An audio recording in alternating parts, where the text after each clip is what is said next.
Good morning. 9:20 ng umaga, Sabado. Lalakad po tayo. Lalakad ako para sa Bible study. Sa iba't ibang tahanan, mga kaibigan. Ako, sa oras pong ina. Ang ating dadalhin walang iba kundi si Kristo.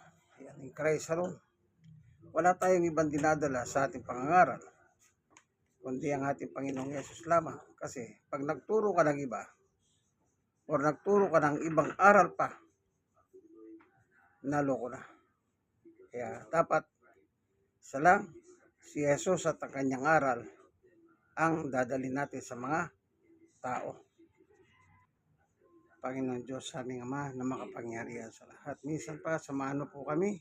Samahan mo po ako sa aking pagbubulay ng iyong salita. Salamat po sa ngalan ni Jesus. Amen. Okay, ayun na po tayo. Biblia ang ating gagamitin. Women Bible ang gagamitin natin. Ang paksa natin, Jesus. Ang diwa ng Pasko is Jesus. Ganito ang nakalagay. 1:3:16, sapagkat kayo na lamang ang pag-ibig ng Diyos sa sangkatawan, kaya't ibinigay niya kanyang kaisisang anak na si Jesus, upang sino man sumampalataya sa kanya ay hindi mapahamak, kundi magkaroon ng buhay na walang hanggan. Amen. About Jesus. Ang Pasko ay pagbibigayan. Ang Diyos ang unang nagbigay. Sino binigay? Jesus.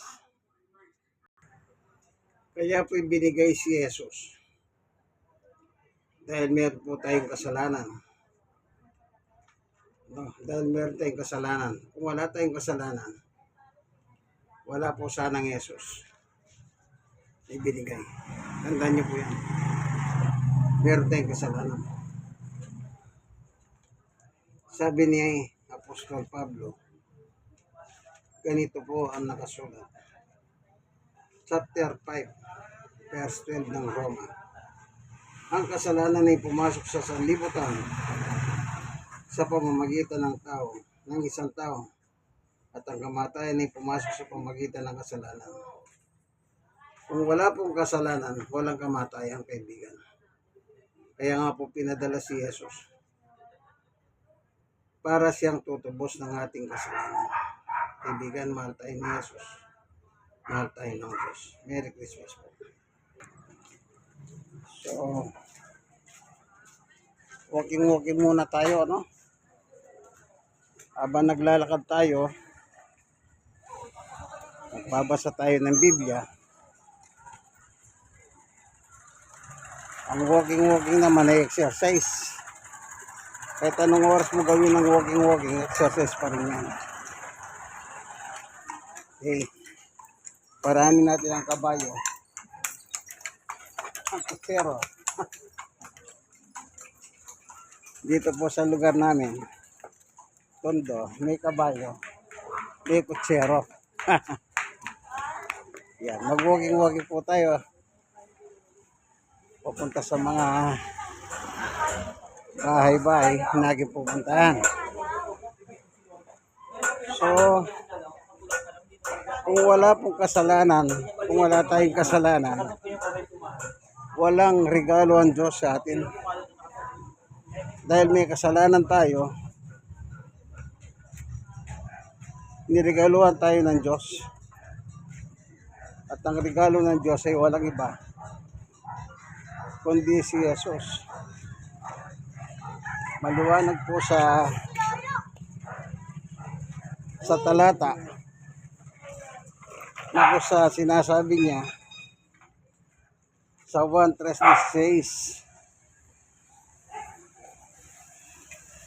no,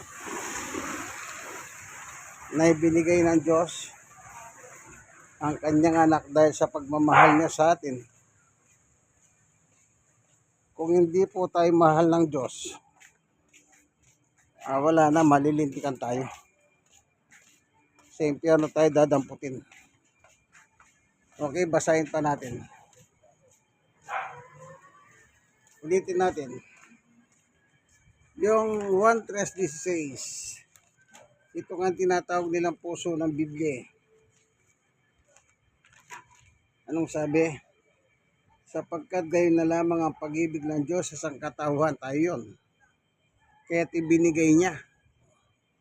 May binigay siya. Sino? Ang kanyang kaisa-isang anak na si Jesus. The one only begotten Son, Jesus Christ. Wala po siya kakambal o kadobol. Ano sabi niya? Sino man sumampalataya kay Jesus, hindi mapahamak. Yan po yung impyerno, kapahamakan ng impyerno. So lahat ng tao makasalanan papunta sa impyerno. Meron solusyon. Sasampalataya tayo kay Jesus Christ para hindi tayo mapahamak sa apoy ng impyerno. Okay, tuloy tayo. Huwag tayo. Dahan-dahan lang. Sa po ako senior citizen. Stroke nose. 6 na taon. At person with disability, yung tuhod ko may damage. Pero sa hawat tulong ng Panginoon Diyos, Wala na, nakakatamad na magulog yan. malakas pa rin tayo, kaibigan. Dahil sa tulong ng Diyos. Ganon magmahal ang Diyos. Wala siyang pinipili. Lahat po tayo mahal ng Diyos. Masamang tao ka man, mabuting tao ka man, mahal ka ng Diyos. Ang pag-ibig ng Diyos hindi kaya ng pag-ibig ng tao. Bakit? Pag ang tao magmahal, mahirap. May hiningi sa kapalit. Ganon ang pagmamahal ng tao. Sakim. Ang Diyos hindi po ganon. Kahit makasalanan tayo, mahal tayo ng Diyos. Amen. Sige, babasa pa tayo ng talata, ano? Ito po ang nakalagay sa Uy, huwag Biblia. ka mapilit dito. O dito muna tayo, mga kaibigan. Huwag ka muna tatabi. Ay, wala ano to, church. Itong Biblia, pinabasa natin para ipakita ang pagmamahal ng Diyos sa tao. Tayo po, mga walang hiya tayo, mga masasamang tao tayo. Pero kahit gano'n tayo kasama, pilit tayong inahabot ng Diyos. Opo, tignan ninyo ang isang talata ng Biblia. Anong sabi niya? Ka pa. 59:1 ng Isaias. Tignan ninyo, si Yahweh ay may kakayaan upang iligtas ka.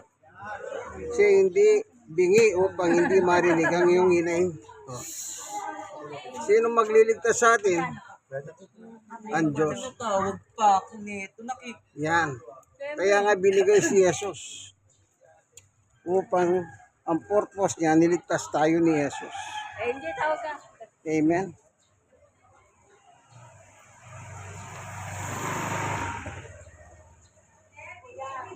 Hindi po siya naparito para kusahan. No? Naparito si Jesus so pangiligtas po tayo sa ating mga kasalanan. Kung tayo lang po o kahit na sino mang tao nabubuhay sa mundo, si Haring David nga, pinakamayaman sa kasaysayan ng hari, hindi niya rin nailigtas sa kanya sarili sa kasalanan. Umasa pa rin siya sa Diyos. Kasi nga ang Diyos lang ang pwedeng magligtas sa atin. Tandaan niyo po, wala po tayong kakayahan upang iligtas ang ating sarili sa apoy ng impyerno. Kahit na mayaman ka pa, kahit na ikaw pa yung pinakamayaman. Sinabi ko nga po sa inyo, si Haring David sa kasaysayan ang pinaka sikat sa kanyang panahon. Pero anong ginawa niya? Umasya pa rin siya sa Diyos na magliligtas sa kanya. Tignan niyo po, babasahin ko kung anong sinabi niya. Ito po ang salita ni Haring David sa kanyang panahon, na siya po ay mahulog sa kasalanan. Ganito ang kanyang sinabi, Awit 51, verse 1. Ako'y kahawahan mo, mahal kong Diyos, sangayon sa iyong kagandang loob. Mang kasalanan ko'y iyong pawiin, ayon din sa iyong pag-ibig sa akin. Oh. Kanino niya hinihingin tawad ang kanyang kasalanan? Sa Diyos. Kasi mahal siya ng Diyos. Ganon din lahat tayo, mahal tayo ng Diyos. Sa totoo lang, mahal tayo ng Diyos. Mahal tayo ng Diyos, pero yung kumuno, hindi tayo mahal. Ayan, about politics naman po yun. Ang problema, imbis na Binibigyan. suklian natin ang pag-ibig ng Diyos, Oo. hindi natin ginagawa yon. Mas ginagawa natin yung gusto ni Satanas. Yun. Kamukat-mukat mo, eleksyon, mandadaya, gusto maglingkod pero mandadaya. Saka man nakakita, tatakbong congressman. Di ba? Pagkatapos mandadaya. Bakit tayo na lumaban ng parehas? Halimbawa, dalawa kayo, tumatakbo kayong congressman. Di tayo ninyo ang inyong agenda. Hindi. Yung isa nang dadaya. Ganyan ang politika. Bakit lumalayo pa sila? Dito lang sa Maynila, ang korupsyon, sobrang. Di ba? Imbis na mahalin mo ang Diyos, ang minamahal mo si Satanas. Ano bang gusto ni Satanas? Lahat ng tao mag-away-away. Lahat ng tao gusto ni Satanas mag-away-away para walang kapayapaan. Yun mo na, Di ba? almost lahat ng congressman, ang lalaki ng yung share. Kita niyo. Ayan si yan. Bawal sa akin. Bawal. Yan na nararanasan natin yan kaya nila nasasabi. Hindi lang congressman, senador. Lahat. Di ba yung mga project? Yung isang bakal, 20 feet. Ang gagawin, patiin mo na lang yan para maging 10 feet na lang. Ghost na eh. Gross na, hindi ba? Hindi masaya sa 10%. Gusto 25. 25, 30. Yan po ang politika. Si David po, nang siya'y magkasala, dahil pinakialaman niya po si Bathsheba at nagkaanak siya doon kay Bathsheba. At pinapatay niya pa ang kanyang sundalo na asawa ni Bathsheba. So kanino siya humingi ng tawad? Sa Diyos. Ulitin natin na sinabi niya, ako'y kahawahan mo, ho mahal kong Diyos. Sangayon sa iyong kagandang loob, mang kasalanan ko iyong pawiin, ayon din sa iyong pag-ibig sa akin. Kita nyo? Sa kasaysayan, bilang hari, wala na pong gagaling pa sa kanya. Wala na pong gagaling sa kanya. Pinagpala siya. Si Haring David. Kaya tayo po, wala din tayong kakayahan upang mapatawad ang ating mga kasalanan. Kaya binigay ng Diyos si Jesus. Anong dapat natin gawin? Ang sabi niya, sasampalataya tayo sa kanyang anak. Ibig sabihin ng sasampalataya, susunod tayo sa Kanya. Ganito po ang nakasulat. Para hindi magalit ang Diyos.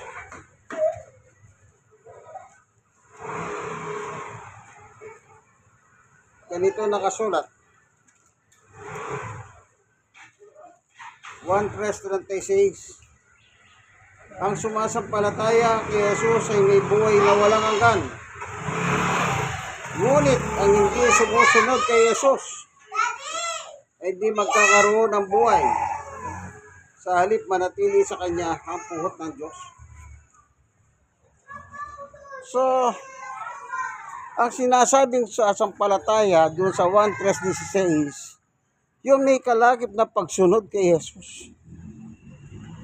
Pag sinampalatayan mo si Jesus, pag sinampalatayan mo, kaibigan, kailangan susunod ka. Kasi pag hindi ka susunod sa Kanya, kay Jesus, hindi pananampalataya yan.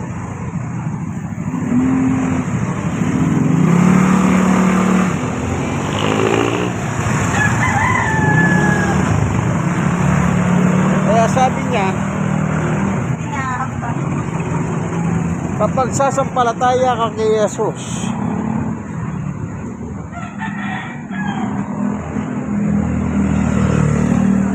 at susunod ka kay Jesus, yun ang totoong pananampalataya. Kalagip yung pagsunod mo, kaibigan.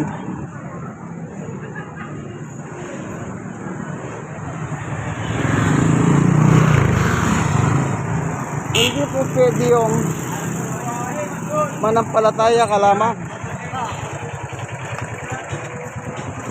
Kailangan sumunod ka. Ganito po Bye, brother. Hoy.